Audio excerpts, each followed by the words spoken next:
welcome to TDA Commerce classes. Today we will study the difference between microeconomics and macroeconomics.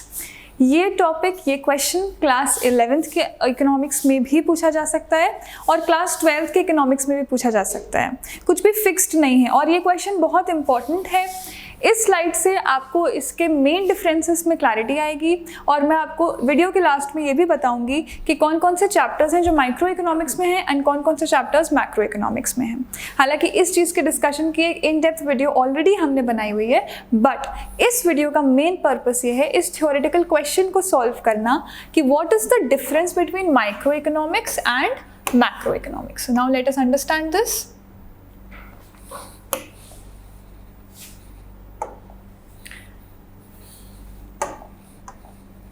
Microeconomics.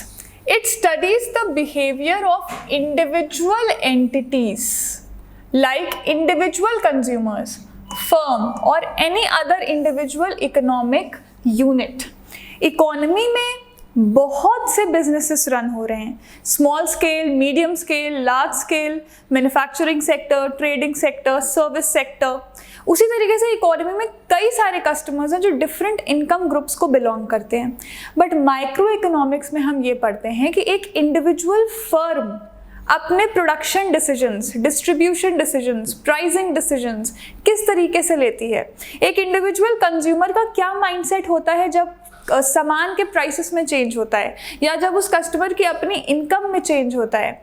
Micro economics में हम ये पढ़ते हैं कि इंडिविजुअल लोग, individual units, individual firm, individual supplier अपने economic decisions, अपने decisions of choice, what to produce, how to produce, for whom to produce, the distribution channels, ये सारे डिसीजंस इंडिविजुअल एंटिटीज कैसे लेते हैं, हम ये माइक्रो इकोनॉमिक्स में पढ़ते हैं। यहाँ पर हम डिपेंडेंसी नहीं देखते, डिपेंडेंसी इन द सेंस कि एक बिजनेस एंटिटी के डिसीजंस दूसरे बिजनेस एंटिटी को कैसे अफेक्ट करेंगे।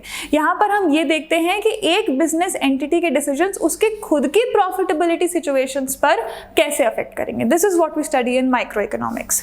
Then what do we study in macro economics? It studies the economy as a whole. मतलब यहाँ पर अगर एक यूनिट है तो वो है इकोनॉमी, मतलब जितने भी बिजनेस हैं उन सब की आपस में डिपेंडेंसी, ये हम मैक्रो इकोनॉमिक्स में पढ़ते हैं। और क्या पढ़ते हैं? Analyses the behaviour of aggregates. Aggregates means sum total, aggregates always means sum total of the consumption, total production, total income which is known as national income in an economy. So यहाँ पर economy as a whole की study होती है। यहाँ पर एक individual business unit की बात नहीं होगी, यहाँ पर industries की बात होगी। You can compare industries with each other.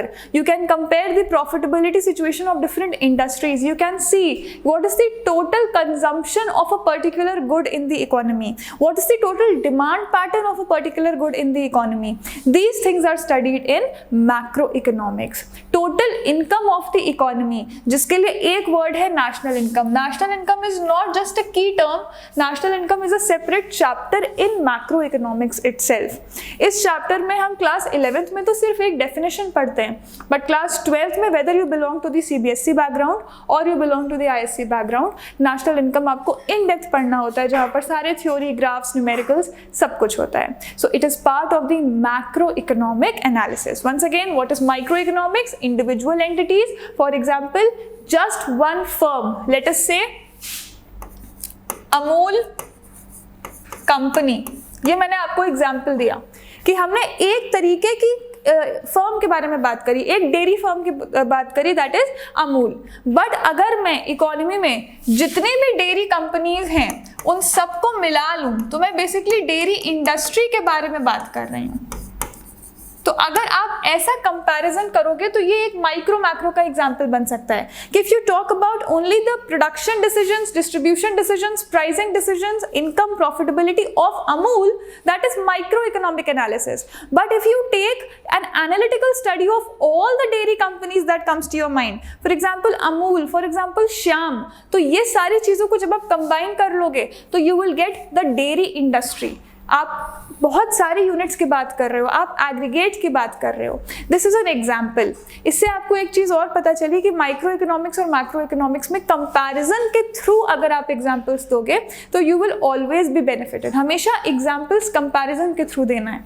Next, microeconomic analysis uses the tools of demand and supply in respect of all individual economic units. Macroeconomic uses tools such as aggregate demand, that is demand of all the consumers, producers, government, etc., and aggregate supply, supply of all consumer goods, investment goods, etc.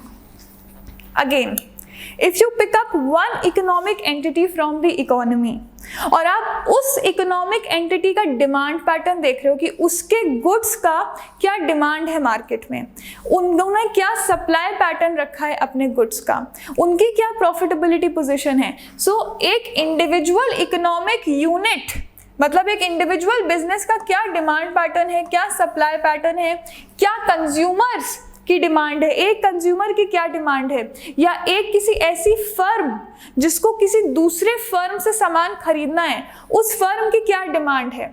इन चीजों को हम पढ़ते हैं microeconomics में. Then macroeconomics में हम always, this is our keyword, aggregate. Aggregate word वो studied here also. Aggregate keyword बहुत इंपॉर्टेंट कीवर्ड है. क्यों? क्योंकि मैक्रो इकोनॉमिक्स का मतलब हो गया सम टोटल. तो किसी भी पर्टिकुलर गुड की, फॉर एग्जाम्पल लेट अस से टेक्नोलॉजी की, आर्टिफिशियल इंटेलिजेंस, इस टेक्नोलॉजी की इकोनॉमी में टोटल एग्रीगेट क्या डिमांड है, जितने भी इकोनॉमिक यूनिट्स हैं या जितने भी कंज्यूमर्स हैं उनकी टोटल डिमांड क्या है इस पर्टिकुलर टेक्नोलॉजी की, that is a macro economic study. क्या एग्रीगेट सप्लाई है किसी भी कमोडिटी का, that is macro economic study. जितने भी फर्म्स हैं उन्होंने कैपिटल गुड्स में कितना इन्वेस्टमेंट किया है, aggregate investment, that is macro economic study. Then through demand supply analysis, the keyword is demand supply analysis, microeconomics determines the price of individual goods produced by individual firms and the income of the firms. Price determination of individual goods, keywords. Individual goods का price कहां पर determine होता है, micro economics में. कैसे determine होता है, by the demand and supply forces of individual economic units. Demand and supply forces का क्या मतलब हुआ, always remember one thing, consumers demand the goods and suppliers और द प्रोड्यूसर्स और the firms supply the goods. Consumer किसी भी commodity को demand करने को तब तैयार होगा जब उस कमोडिटी का प्राइस मार्केट में कम से कम होगा. अगर प्राइस कम है तो कंज्यूमर ज्यादा मोटिवेट होगा अपनी डिमांड बढ़ाने के लिए. बट अगर हम सप्लायर के पॉइंट ऑफ व्यू से सोचें, जो बिजनेस कर रहा है वो अपना स्टॉक तब बेचने को तैयार होगा, तब सेल करने को रेडी होगा जब उसके स्टॉक की जो मार्केट प्राइस है वो बढ़ी हुई होगी, ताकि उसको ज्यादा प्राइस पे अपना सामान सेल करने से ज्यादा प्रॉफिट मिले. तो कंज्यूमर का माइंडसेट है कि हम कम प्राइस पे सामान खरीदेंगे, सप्लायर का माइंडसेट है कि हम ज्यादा प्राइस पे अपना सामान सेल करेंगे. इन दोनों के बीच में कोइंसिडेंस कैसे होगा कि जब कंज्यूमर डिमांड करने को तैयार हो तभी सप्लायर सप्लाई करने को भी तैयार हो. इसी को प्राइस डिटर्मिनेशन कहते हैं. सामान का प्राइस फाइनली कहां आकर रिजॉर्ट होता है, इसी को हम पढ़ते हैं माइक्रो इकोनॉमिक एनालिसिस में. So demand and supply analysis, we study the pricing of individual goods. What do we study in macroeconomics? Through aggregate demand and aggregate supply.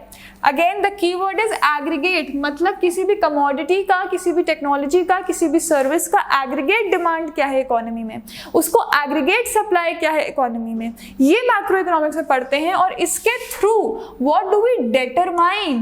Macroeconomics determines the aggregate level of output, national income, general price level and overall employment in the economy.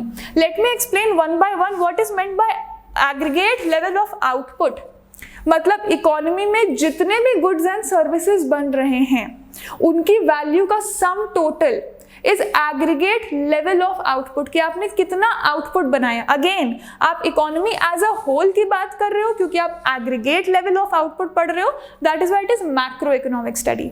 और क्या हम इसमें analyse करते हैं, national income. Why national income? Because national income is the total income of the economy. Again macro economic study. Then general price level. General price level refers to average level. of all goods and services in the economy. Average, on an average, जितने भी economy में goods and services बन रहे हैं on an average उनका क्या price आ रहा है, that is the general price level, क्योंकि its calculation is dependent upon the aggregate output, that is why that is also part of macroeconomics. And overall employment in the economy, ये ना देखना कि individual house holds किस तरीके से employed हैं, जबकि ये देखना कि ओवरऑल इंडिया की क्या एम्प्लॉयमेंट लेवल है, कितना एम्प्लॉयमेंट रेट बढ़ा है पिछले साल से या as compare to other countries, that is a macro economic study. Then micro economics is usually known as the price theory.